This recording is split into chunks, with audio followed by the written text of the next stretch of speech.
ইঞ্জিনিয়ার্সরা কোথাও যদি পিছিয়ে নাই সেটা বিশ্ব দরবারে আপনারা দেখেছেন যে আমরা চাচ্ছিলাম ইঞ্জিনিয়ার্সরা যাতে ডিসিশন মেকিংয়ে আসে।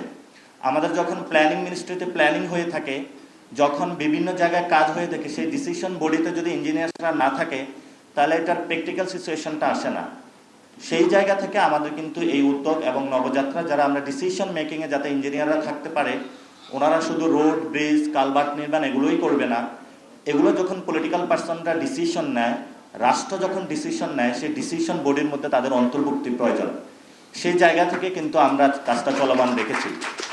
এবং আপনারা জানেন যে অ্যাঞ্জেলা মার্কেল ছিলেন জার্মানি, যিনি জার্মানের ম্যানুফ্যাকচারিং হাবকে বিশ্ব অনন্য জায়গায় নিয়ে গিয়েছিলেন। তিনি একজন ইঞ্জিনিয়ার ছিলেন। এভাবে অসংখ্য জায়গায় আমরা দেখাতে পারবো যাদের ব্যাকগ্রাউন্ড হলো ইঞ্জিনিয়ার ছিল। তো আমরা চাই ইঞ্জিনিয়াররা কিন্তু ওনাদের স্বপ্নিক জায়গায় একটি প্রজেক্ট তৈরি হওয়ার আগে এটা তৈরি করতে পারেন।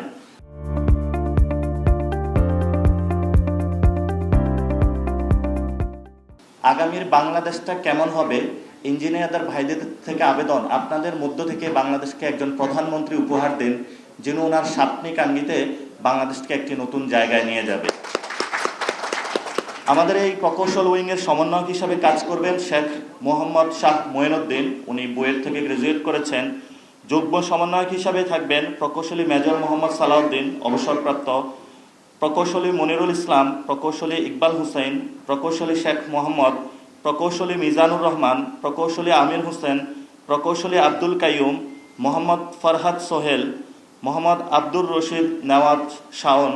এবং সদস্য হিসাবে আমাদের এখানে আরও অনেকেই থাকবেন। তার মধ্যে অনন্য উল্লেখযোগ্য প্রকৌশলী মোহাম্মদ হানিফ, প্রকৌশলী আনোয়ার হুসাইন, প্রকৌশলী এম এ মান্নান, প্রকৌশলী ডক্টর মোহাম্মদ মেহেদি হাসান, প্রকৌশলী আব্দুল আলিম, প্রকৌশলী মুশারফ হোসেন। এবং সদস্য হিসাবে যারা থাকবেন এবং যুগ্ম সমন্বয়কারী হিসাবে যারা থাকবেন, তাদেরকে আগামী 2 মাসের মধ্যে বাংলাদেশের সবচেয়ে একটি ফাইনেস্ট অর্গানাইজেশন উপহার দেওয়ার জন্য আজকের এই জায়গা থেকে আমরা তাদেরকে আবেদন জানাচ্ছি।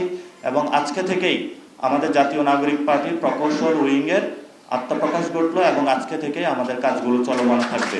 এবং আপনারা জানেন আজকে আমরা ওনাদের হাতে আমাদের মশাল তুলে দিচ্ছি, কারণ আমাদের এই প্রেরণা ছিল শহীদ আবরার ফাহাদ, যে আবরার ফাহাদের আন্দোলনের মধ্য দিয়ে আমাদের সেই শেখ হাসিনা বিরোধী আন্দোলনের পথযাত্রা শুরু হয়েছিল।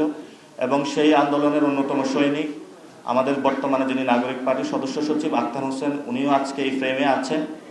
আপনারা আমাদের সেই, যাতে আমাদের ফরেন কোনো ইন্টারভেনশন বাংলাদেশে না হয়, সেই ক্ষেত্রে যারা আমাদের ইঞ্জিনিয়ার্স উইং আছেন, আপনাদের সেই অগ্রজ সৈনিক আবরার ফাহাদের পথ ধরেই বাংলাদেশের এই চাবিকাঠি আপনাদের হাতে থাকলো। আপনাদের হাত ধরেই একটি নতুন বাংলাদেশ আমরা বিনির্মাণ করতে চাই।